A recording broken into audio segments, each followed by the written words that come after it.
سلام البنات، واش راكم بخير؟ اليوم راح نقدم لكم واحد الطبق مشهور في الجزائر واللي هو العدس. كما تقول نهله الصيفيه. في سكاتش درت سكاتش، يعني تفرجت واحد الخطره في الانترنت تقول لهم اسمع كي شغل المرأة الجزائرية واش طيب. قالت لها جارتها، قالت لها واش طيبتي؟ قالت لها واش نطيب؟ قالت لها طيب نطيبوا العدس اللوبيا. العدس اللوبيا كيما لقاو واش نديروا لوبيا عدس. هذيك هي.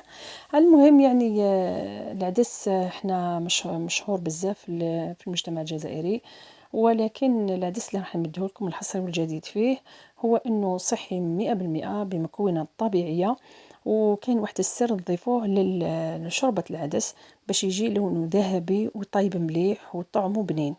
اول حاجه هنا نجيبوا 3 حبات طماطم نربيوهم، ونربيو ثاني كذلك البصل المقطع، نلوحوهم مع بعضهم في الطنجره. كما قلت لكم الطنجره نتاعي تكون صحيه، يا اما تكون من الاينوكس يا اما تكون من ماده الطين كما راكم تلاحظوا.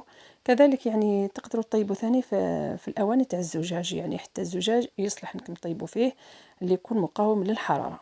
هنا راكم تلاحظوا اني اضفت ملعقتين من زيت الزيتون. المكونات راهي طبيعيه. زيت الزيتون نقدروا نقليو بها ولكن على نار هادئه كما فهمتكم قلت لكم. نقدروا طيبوا زيت زيتون ولكن درجه الحراره تكون قل من 360 درجه. نزيدوا ملعقه صغيره من الكركم، ملعقه صغيره من الملح، ملعقه صغيره من الزنجبيل، ملعقه كبيره من الفلفل الاحمر الحلو. الفلفل الاحمر الحلو طيبوه في الدار، وان شاء الله في الفيديوهات المقبله ان شاء الله نعطيكم طريقه كيفاش ديروا الفلفل الاحمر الحلو. هنا نضيف في الطنجره هنا على حساب العائله 6 افراد. نحتاج 2 كيسان تاع العدس يغسل جيدا. هو من الاحسن انكم تبيتوه ليله كامله، ديروه يترنخ كيما اللوبيا باش يجيكم بنين، يجيكم طايب مليح وتبان البنه نتاعو. هنا نغسلوه جيدا كما راكم تلاحظوا. نضيف العدس بعد ما نصفيوه نضيفوه للمكونات. نحاولوا ان نقليوه مع الطماطم والبصل لانه باش يجينا بنين. نقليه ونخلطوه جيدا مع المكونات السابقه، ونقليوه على نار هادئه باش يجينا بنين ما يجيناش صامت. هاد لاستيس هذه ثاني تصلح ديروها، انكم تقليوه مع التوابل والطماطم والبصل باش يجيكم بنين.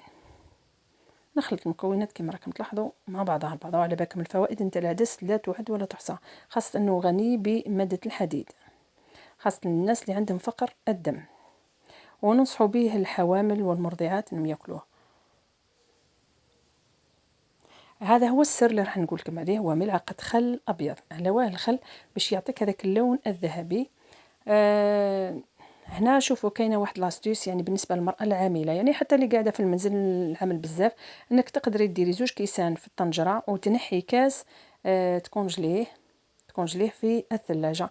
يعني بالنسبه للعامله ولا حتى اللي في المنزل اللي عندها الاشغال بزاف تقدر دير هذا الفكره التدبيره هذه. هاكم تلاحظوا بلي نحيت بعد ما تبلته وقليته بيا، نحيته ولحت الكاس هذاك في الثلاجه نستعملو عند الحاجه، لانه 6 افراد نحتاجو كاس تاع عدس فقط.